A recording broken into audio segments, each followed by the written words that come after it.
Hello chaps and chapettes. Now today we're going to be doing something a little bit different from what we usually do, and that's looking at the physics of food, or in this particular case, coffee. Because there's something which has been going around lately which is a nice big trend, and it's actually one of the best ways to drink coffee if you're not going to spend too much money at Starbucks. So, this is what it is, guys. I'm going to mispronounce this word horribly. Korean toffee coffee.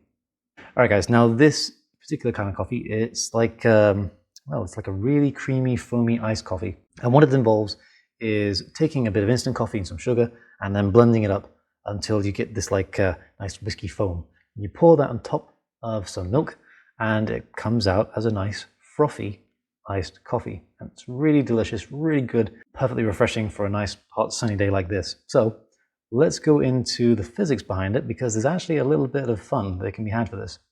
And the first bit of this is, why is that thing floating on top anyway? So first of all, let's go and have a look at the coffee, and then we'll talk about the actual physics behind it. And for that, of course, you're not going to have to join me in the back of the classroom. You're going to have to join me in my kitchen. So before you do that, make sure that you hit the like button so that the YouTube algorithm knows where I am.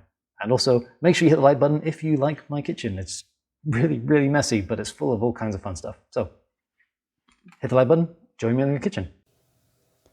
Right, so here we are in the kitchen. Obviously we can't do anything like foodstuffs in the lab, so we are here for now.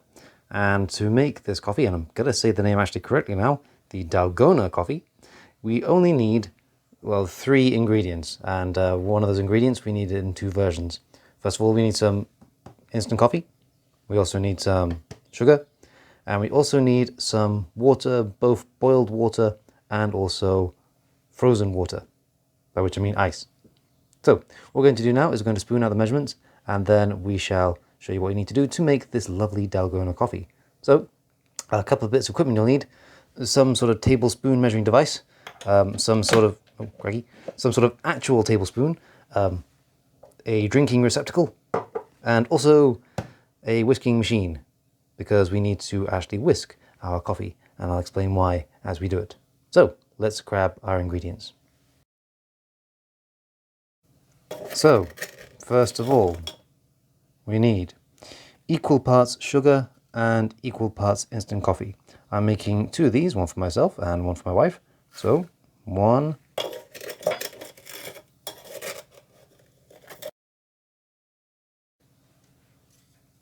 2, and 3. There we go.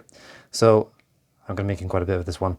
So we need equal parts. We've got 3 tablespoons in there. We're going to need 3 tablespoons of instant coffee.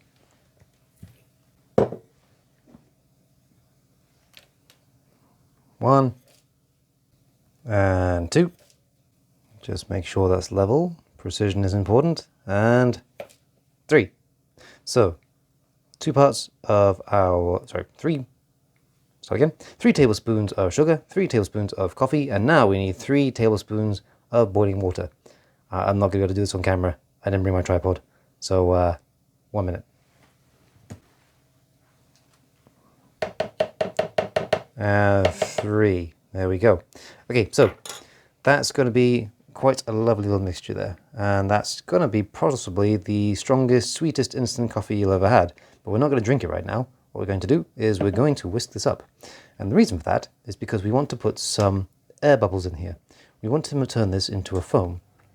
And the easiest way to turn this into foam is to whisk it up using an electric whisk like this. If you don't have one, you can use a hand whisk. But I think the rumors on the internet are it takes about 4,000 revolutions to get this to the right consistency. So I'm not going to do that. I'm going to rely on machines, because machines are useful. So let me just set this up and I'll be right back with you.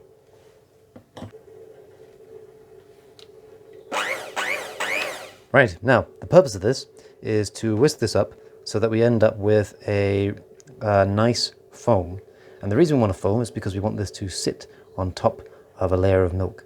And the reason why the foam will sit on top of a layer of milk is because we're going to make it less dense. Now, water is more dense than milk is. It doesn't have as many fats in there, things like that, so it just basically sits at the bottom. And what that means is that the fat in the milk would actually ordinarily make it float on top. Now you can kind of see that if you pour some oil into water, oil is less dense than water, it'll start to float to the top, and there you go. So what we want to do is we want to reduce the density of this stuff here so that it will float to the top. And we do that by introducing air bubbles, and we do that by whisking it. That is the purpose of whisking in cooking, to introduce air bubbles into our substance, making it less dense. So let's get started on this now. Just shove that in there, and yes, this is going to be incredibly dangerous. I'm going to have to... No, I think we got it. I think we got it. Hang on, one sec. Okay, hang on. Look. Yeah, it's kind of bouncing around all over the place. All right, I'm going to put this camera down. I'll be back in 1 second.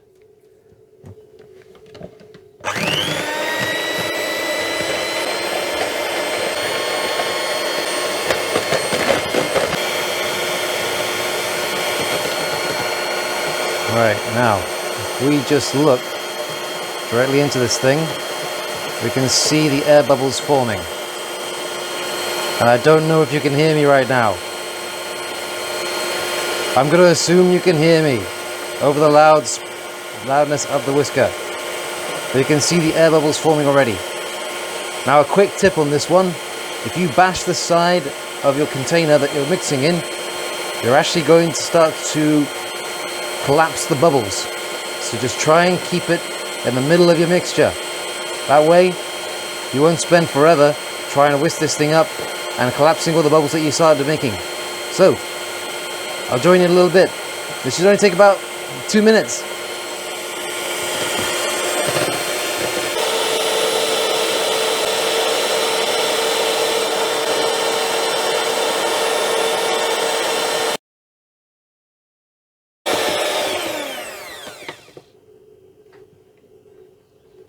Right, now, after many, many minutes later, we've got this lovely lighter brown color, and the instant coffee has gone sort of foamy. We're looking for this soft peak sort of texture, and that's really nice.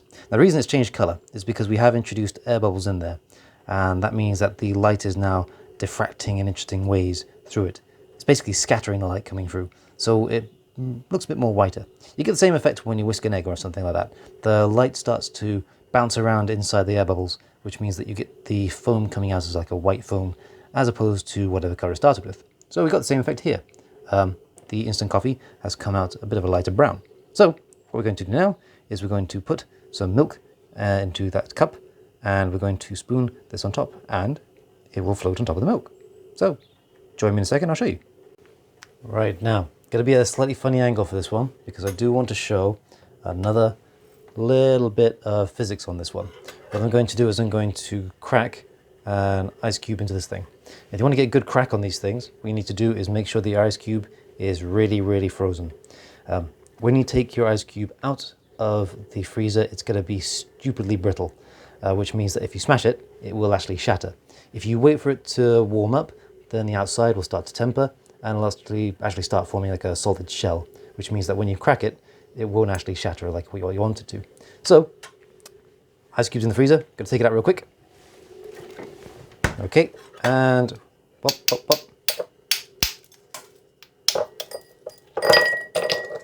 Perfect, nice crack. In fact, let's just see if you can crack that a bit more.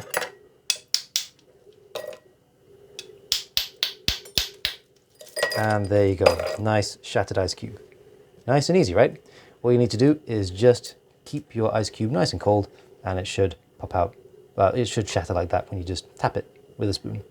So, give it a go, guys. It's really easy to do. Now with this, you just want to fill it up to about 2/3 of the way, because we would like some coffee with our milk. So just filling it up there. I am going to recommend that you have whole milk with this one. I mean, it's basically sugar and fat already, so you get actually the best flavor out of using whole milk. So there we go. We have a nice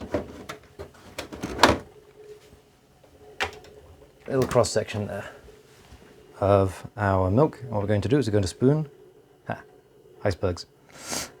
Again, this is kind of like to do with the density of it. The ice cubes are less dense than the milk around it. This is why ice floats. And water is actually kind of weird in this regard. It's one of the few substances that when it's a solid is actually less dense than when it's a liquid. You know this already because ice floats in water. You've seen icebergs, you've seen, well, probably haven't seen icebergs, but you probably have seen ice cubes sitting inside like a drink or something like that. Most things when they're solid are actually going to be more dense than the liquid versions, which means that they should sink to the bottom of it. Water, though, is phenomenally weird, so it doesn't do that, and it tends to float. What we need now, though, is our coffee, and we're just going to spoon that on there. And this is kind of why it's called Dalgona coffee. It's actually, I believe, the Korean for toffee, and you can see that it looks like a lovely toffee brown color. And we're just going to fill up this glass to the top with our lovely toffee coffee foam, and you can see that's just sitting beautifully on the top. And there we go. Now we do have some parts of the coffee which lose their bubbles. You can see a small, actually I don't know if you can, there's a small tendril of brown going down there, and that's where the coffee foam has already broken its bubbles and is now just dropping down into the milk. But you can see that's lovely, isn't it? Perfect little thing for your Instagram posts and things like that. Not that I do Instagram, but let me know what kind of response you get. And this thing is absolutely delicious. You don't drink it like this though. What you need to do first is stir it around. I'm not going to do that here though. I'm going to go and do that in my classroom because I want to show this off to the other teachers. So I'll see you in a little bit. Right, back in the lab now, and I've just mixed this up. And as you can see, we've now got this lovely double layer of froth and iced coffee in there. And that's because the bubbles are less dense than the water, sorry, less dense than the milk in fact, and have actually risen to the top, producing this lovely layer. And there you go, this is effectively the iced coffee equivalent of a cappuccino, and very, very straightforward to make. So let's have a look at the actual science behind this one. So the reason why this stuff actually floats on top, well, it's because you've blended it and whisked it up, and that means that you've introduced a lot of air inside. And what that means is that the sort of coffee paste stuff is now a lot less dense than the milk around it. And that means that it's going to start to float above it. So what we're going to do is just go to the back of the classroom, and I'm going to show you some other examples of what that looks like. Because, well, you might be familiar with the phrase of it's lighter than air so it floats, or it's lighter than water. Not really true. It's more to do with the density of the object than anything else. So let's go to the back of the classroom. I'll show you some less dense objects, and then you can see how that's applied to the coffee. Right, so rather embarrassingly, the audio I had didn't actually record on the video. So the gesticulations and random hand gestures I'm doing aren't actually going to match up with what's on the screen. I really do apologize for this one. Now I'm picking up the jar here, and I think that's just to say that this is standard issue water. And I'm not quite sure what I'm doing there. Oh, here we go. This is a cork, and the cork has lots of air bubbles inside, which means that it's going to be less dense than the water we're dropping into. So you can see me pointing out the gaps in the air there, and because of that, it's going to actually float. Now, this is a piece of polystyrene, and it does exactly the same thing. So it floats in the water because it's very low density. It's got massive amounts of air in there. Well, that's expanded polystyrene. That's exactly why you want it. It gives it good insulation properties and things. But because of the air particles in there, it makes it less dense than the water that you drop into, and so it rises to the top. The idea here is that water particles actually kind of drop below. Oh, just dropped it there. The idea here is that water particles actually drop down through the gaps presented by the less dense materials. So that means that they, well, sink essentially. Now some things quite obviously do not have air gaps inside, and then they will sink. This means that this thing is much more dense than water, so it just drops it straight down. That being a glass bung, which is a funny word to say. Now yeah, so it's rather heavy, so you could be forgiven for saying it's heavier than water, but honestly water itself is actually ridiculously heavy for its size and things. So you have to be careful with saying that. Now these are two dice, and you might be forgiven for saying that these don't have air gaps inside, and therefore they're both going to sink. It's actually really difficult to tell. So what we're going to do is drop them both inside, and just wait for them to drop inside. Drop them inside.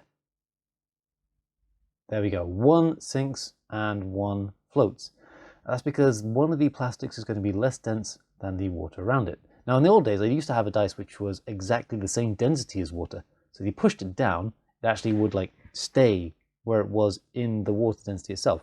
And it would just kind of like, well, it kind of float in the middle of the water without going to the top or going to the bottom, which is just fantastic, really, but there you go. This is a brick. And the reason I'm showing you the brick is to show you what happens when something is, well, it does have air inside, but it is still not any more dense or less dense than the water around it. So if you drop this brick inside, there we go. You can see the air bubbles just sort of pouring out this thing as all the air gaps inside the brick start to get filled up with water, which shows that it is actually low density.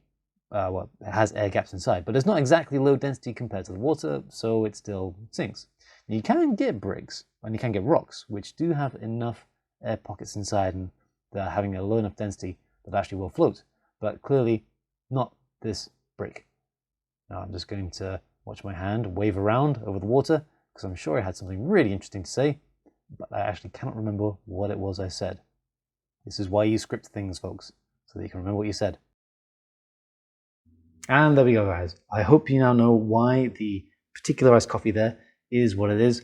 It's really nicely well made. It's a very clever idea, and it relies on a little bit of physics to make it nice and Instagrammable and looking pretty good, actually. So, guys, I hope you do try it. If you're going to try it, follow the recipe down in the comment section below.